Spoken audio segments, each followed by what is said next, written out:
What is up, CSGs? In this video, I'm going to talk about the most exciting preseason and season coming up for the Rockets in quite some time. We have so many storylines coming up this year. So many. It's crazy. We're probably the most interesting team in the NBA. That's my choice. Maybe I'm a homer. I don't know. But y'all tap in. Enjoy. Sound 42. Turn it up. It's the Chop Not Slap Show. It's OG Ron C and DJ Candlestick. Shop Stars OVO Gang. DJ Candlestick.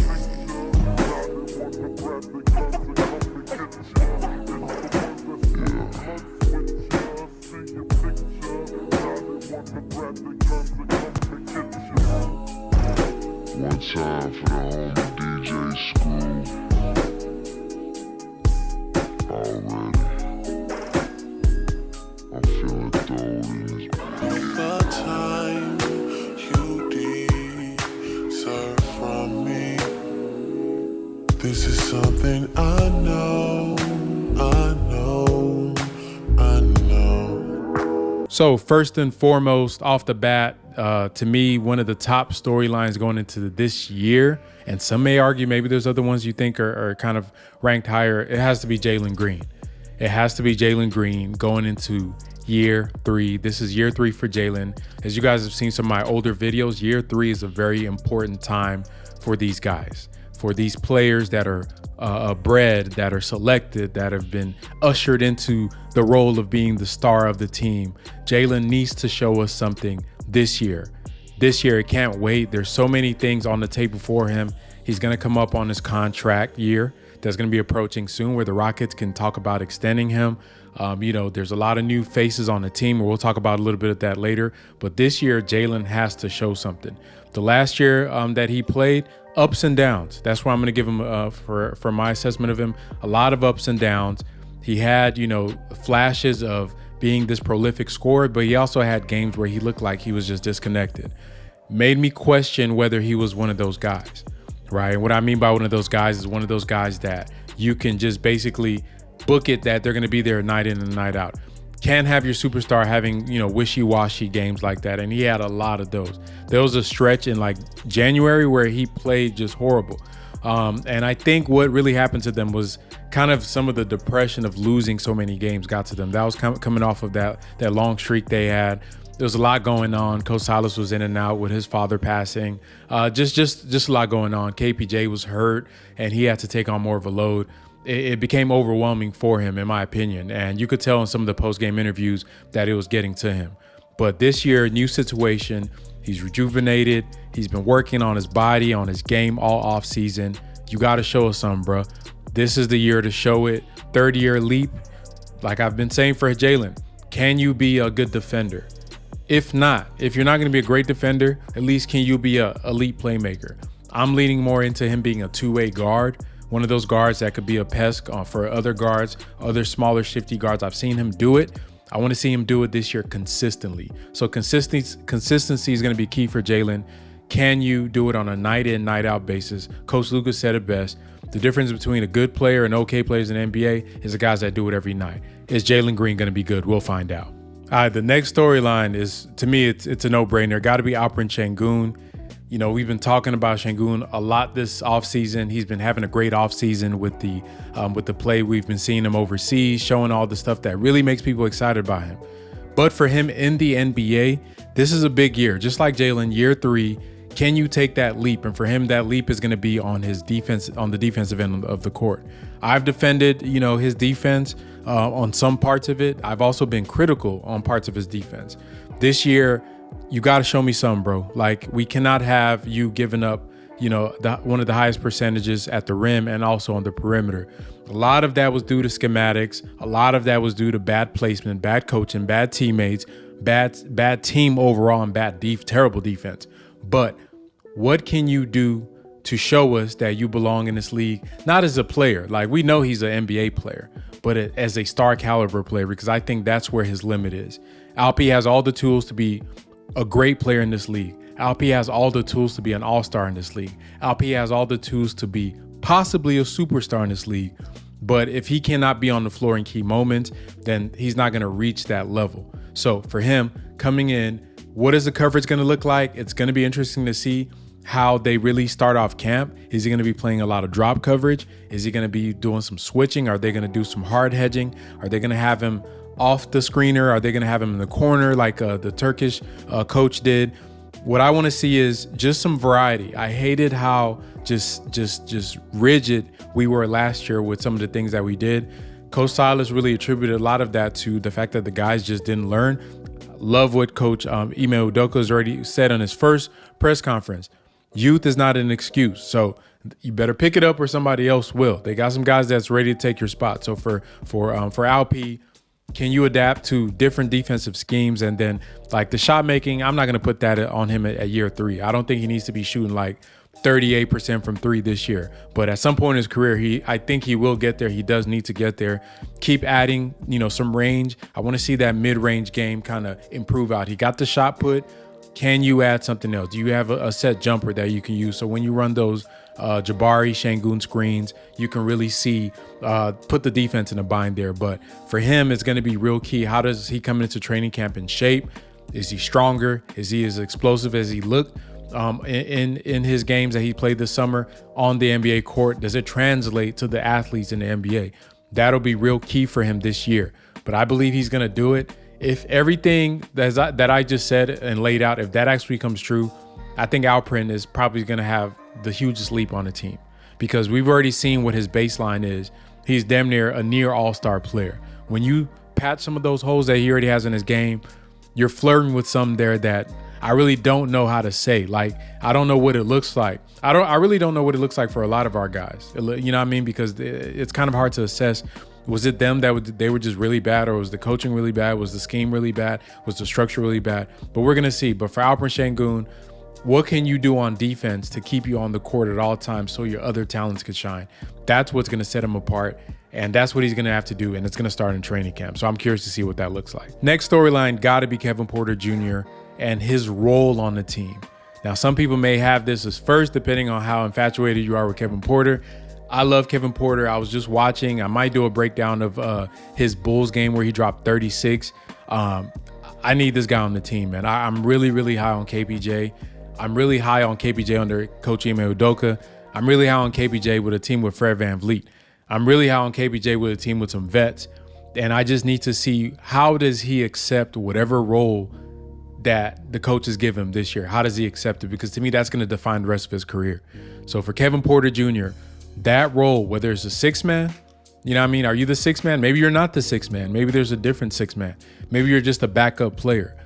I don't know where he's really going to fit. And honestly, if they had, like I said, if it's a pure meritocracy, and him and Jaylen play the same position, they're both shooting guards, and with Kevin Porter and Jaylen having the ability to ball handle, play in the pick and roll and doing things like that. Then you got Amen Thompson there in the wings, kind of playing that same kind of position too. So it's going to get real weird, but I'm ready for it, because you know what? That type of competition is what breeds champions, right? You need competition. Nobody should ever feel like they're just chilling in their spot. And I hope that's the same for Jaylen Green. If KPJ is playing better than him over the long term, then hey, you know what I mean? Maybe Jaylen is going to be the 6-man.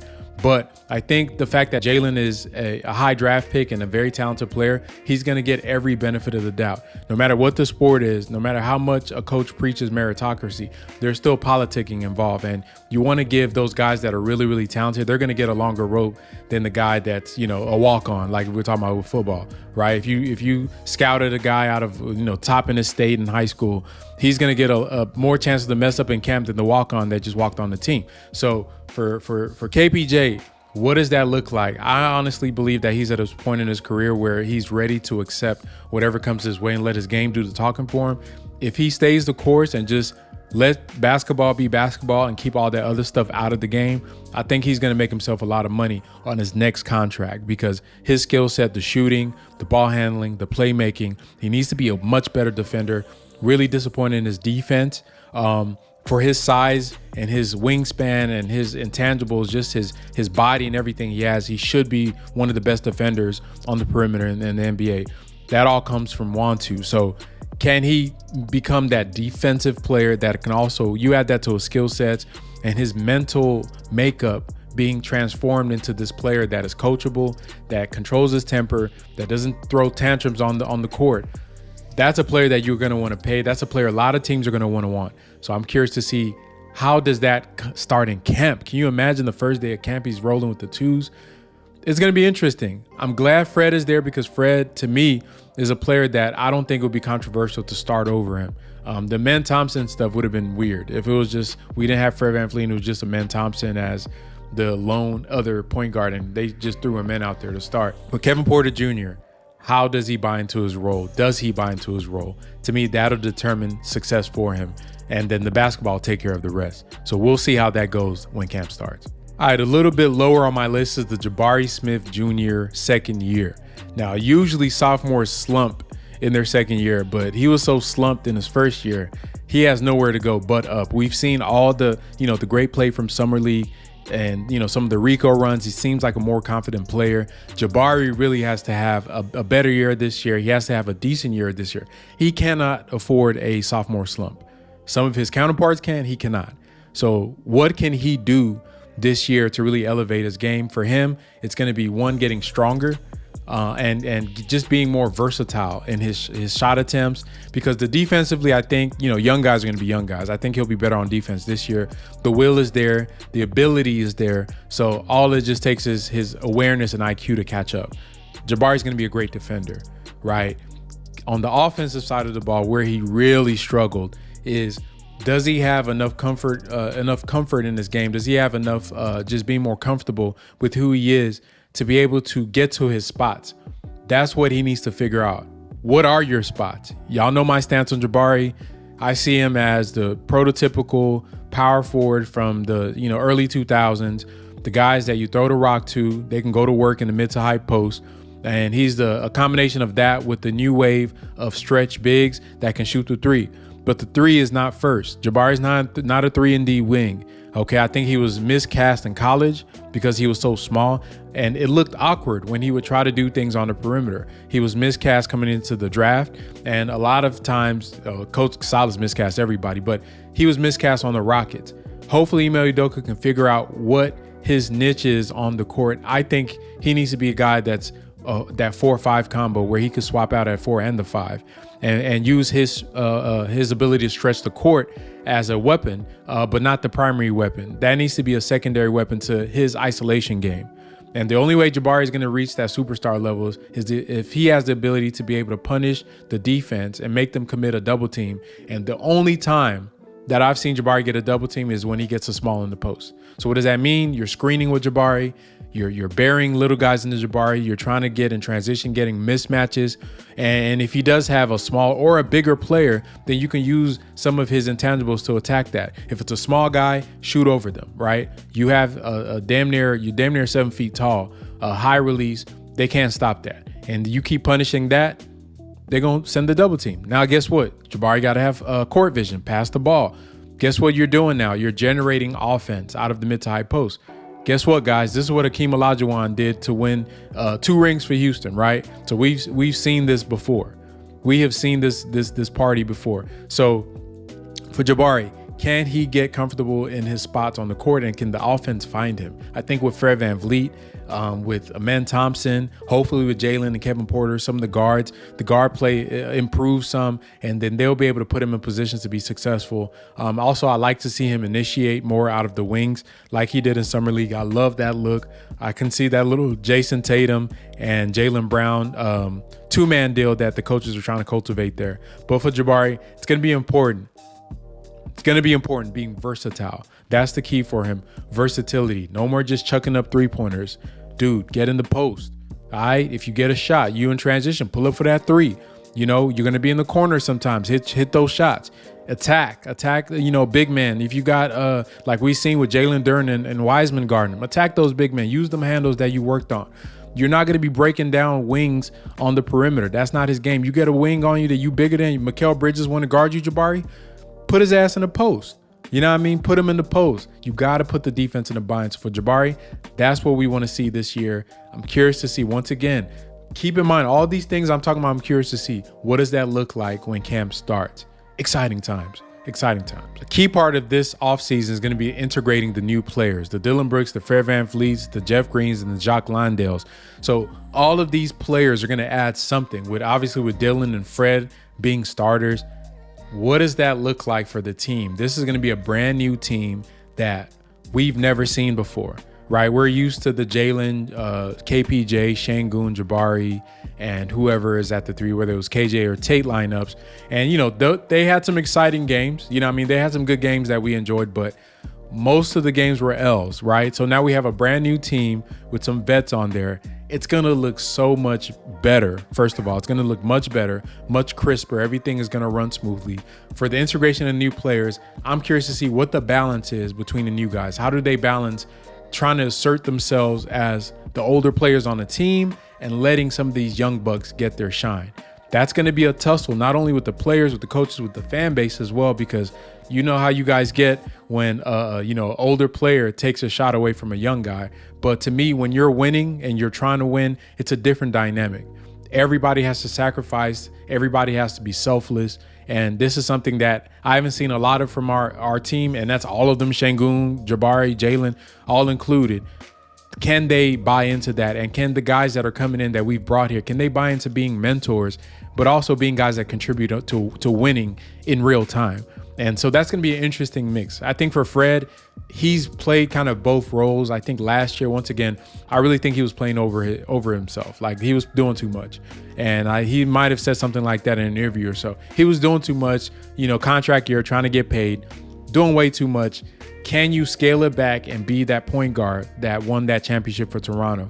And I think a lot of it has to do with the construction of the team around him. Fred is perfectly comfortable playing on and off ball, and his skill set fits both modes. I'd like to see him play kind of in between, where he does get a lot of on-ball reps, and then he does play off of Jaylen Green and Kevin Porter and Amen Thompson. Whenever those dynamic guards that are paint touch kings get in the game, we need Fred out there spacing, because he's a great over 40% catch and shoot three-point shooter. So his integration, I'm not really worried about Fred. Dillon Brooks is a bit of a wild card to me. I love everything about him, love his intensity. I love those guys, those Russell Westbrook, Pat Beverly, those irrational confidence guys, because that's what's make them who they are. But at the end of the day, we're still trying to win games, and I don't want that irrational confidence to be a detriment to the team. So can he tame that? Can Ime Udoka get him to buy into the role they want him to play, which I'm assuming is a culture guy, a tough guy, a defensive player that hits his shots when they're there? Because honestly, I don't need him playmaking. I kind of like what I've been seeing from him in Canada, with SGA and some of those guys out there playing on ball, and him playing more off ball, cutting and just hitting a spot up threes. Can he do that for the Rockets with younger, worse players is going to be the question.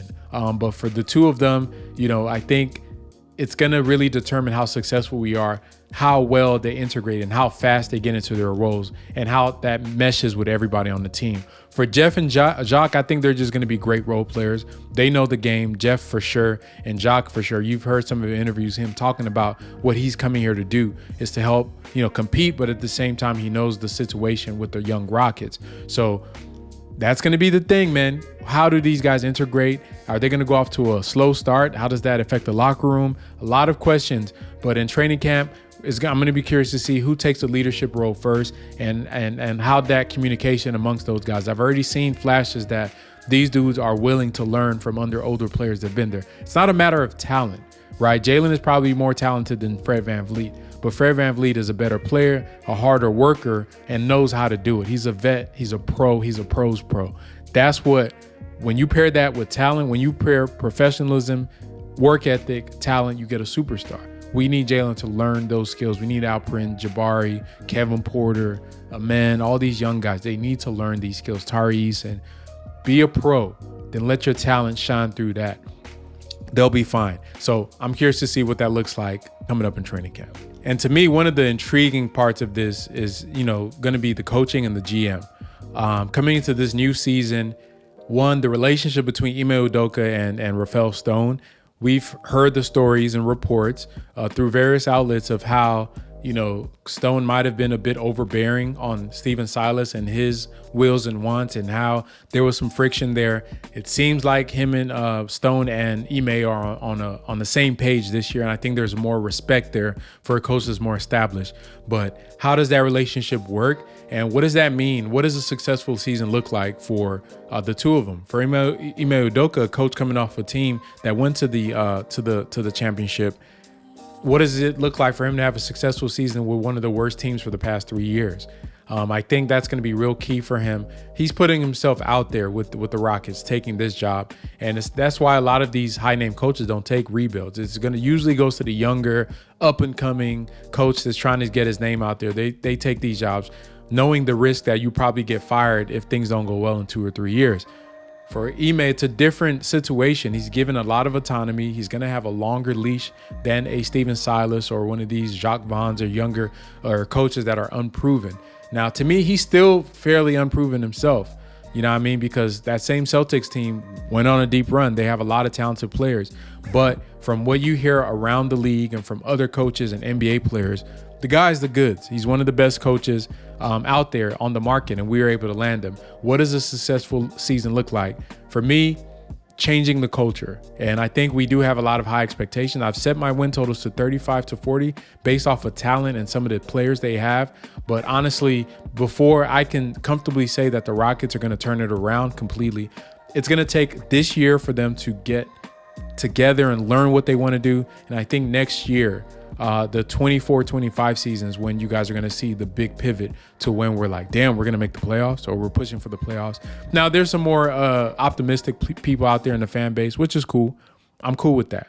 But I just, to me, there's still that phase of where they're going to learn to who each other are and who's who and who's the leader, who's the followers. And there's going to be some head bumping before things normalize. So I expect all that. For Rafael Stone, he doesn't have the same grace as Ime Udoka, in my opinion, because he is on the tail end of his tenure, or he's coming out of the rebuild. I'm not going to say the tail end because that assumes he might get fired. He might get fired, but I don't know what the cutoff wins is. I'm sure Tillman Fertitta has something in his head for what he thinks a good season looks like. But unlike Ime Udoka, Rafael Stone has baggage coming into this. Right? I'm sure if you gave them truth serum, this offseason isn't what they envisioned as far as getting the players and the price points that they were going to hit. Regardless of that, they had a decent offseason, in my opinion. I think I gave them a B+. It wasn't a terrible offseason, but I don't think this is what they expected, having the largest cap space in the NBA. These aren't the contracts you imagine in a dream world. But we live on Earth in reality. This is not a dream world. Can he make this team into something, and can he build on from here is what I'm willing to see. I've actually been happy with how this offseason has gone so far for him. I like that he's taking more of a passive role and doing his job and just getting the coach the stuff he needs. I like that Coach Udoka and him have more of a partnership rather than a supervisor to a worker role, which it seemed like with him and Stephen Silas. So I think all of that lends well. I'm happy there's more basketball minds. So he can do what he does well, which is contracts and get these kids signed. So for him, I don't know what the win totals are going to be. To me, this season is not going to be a season of win totals to determine who gets fired, who doesn't. You're just going to have to feel it out. Now, I think there's a lower tier of wins. Like, we win 20 games again. Yeah, somebody needs to get fired. Players need to get moved. Something needs to happen. Something went horribly wrong. But if they just, to me, what they're projected, 31.5, if they get into the 30s, depending on how the season goes, maybe there was an injury, maybe something went, blah, blah, blah, blah, blah. Depending on how the season goes, to me, that'll really determine whether I give Stone that passing grade or not. Can he turn this around? He's been selling us on this year. The time is here. No more excuses. No more, well, he did. I don't want to hear none of that. It's time to put up or shut up. It starts very, very soon. The offseason is about a month away. I am super excited. This might be the most excited I've been about a Rocket season since, I don't know, because I wasn't happy about the T-Mac thing. I don't know about y'all. Y'all were happy when T-Mac came, and then the season after, I wasn't. I didn't like T-Mac. But this is probably the most excited I'm going to be. But y'all tell me, what is your number one storyline you're looking forward to in training camp? I think mine is going to be Jaylen's ascension into or stagnant Is he going to be stagnant or is he going to ascend into the next level? That's my number one. Close second is the Alp center situation. Now, I've named a lot. What is yours? What is your number one storyline that has you excited about training camp that you want to see? Let me know in the comments. Keep rocking with the Chop Shop, and we're going to keep dropping that